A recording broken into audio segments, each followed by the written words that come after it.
विशेषज्ञों का दावा असली है। द नन की खौफनाक कहानी।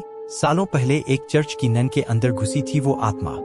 इतिहास में भी भूत प्रेतों से जुड़ी कुछ ऐसी घटनाएं हो चुकी हैं जो आज भी लोगों की रूह कंपा देती हैं। ऐसी ही कहानी है द नन की। माना जाता है कि हाल ही में बनी एक Hollywood horror film the Nun भी इस सत्य घटना पर आधारित है। ये कहानी एक चर्च की भूतहा नन पर आधारित है। माना जाता है कि इस नन के अंदर वलाक नाम की एक बेहद शक्तिशाली और खतरनाक प्रेत आत्मा प्रवेश कर जाती है।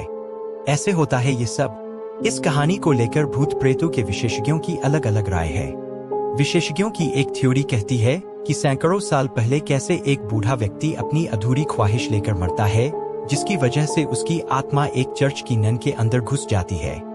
ये बात रोमानिया की है। वहाँ के लोकल चर्च की एक नन को पहले उसके सपने दिखाई देते हैं, जिसके बाद हकीकत में वो उसे प्रताड़ित करने लगती है। अंत में नन आत्महत्या कर लेती है, लेकिन बुरे शख्स की आत्मा की वजह से उसका शरीर जिंदा रहता है। नन की आत्महत्या की होती है जांच। 1952 में नन की आत्महत्या की जांच होती है। जांच के लिए वेटिकन से फादर बुर्के और सिस्टर इरिनी को भेजा जाता है। पता चलता है कि मरने वाली नन का नाम सिस्टर विक्टोरिया होता है। जल्द ही फादर बुर्के और सिस्टर इरिनी का सामना भूतहा और पुराने किले से होता है। जल्द ही वो समझ जाते हैं कि यहाँ किसी भयानक आत्मा का साया होता है, लेकिन वो आत्मा आत्महत्या करने वाली नन की तो बिल्कुल नहीं होती और ना ही किसी बुरे शख्स की। कहते हैं ईश्वर के बाद उसका घर है। इस कहानी को लेकर कई तरह के दावे किए जाते हैं। एक दूसरी थ्योरी कहती है कि रिसर्च करने वाले फादर इस बुरी आत्मा का पता लगा लेते हैं। इस आत्मा का नाम वलाक रहता है।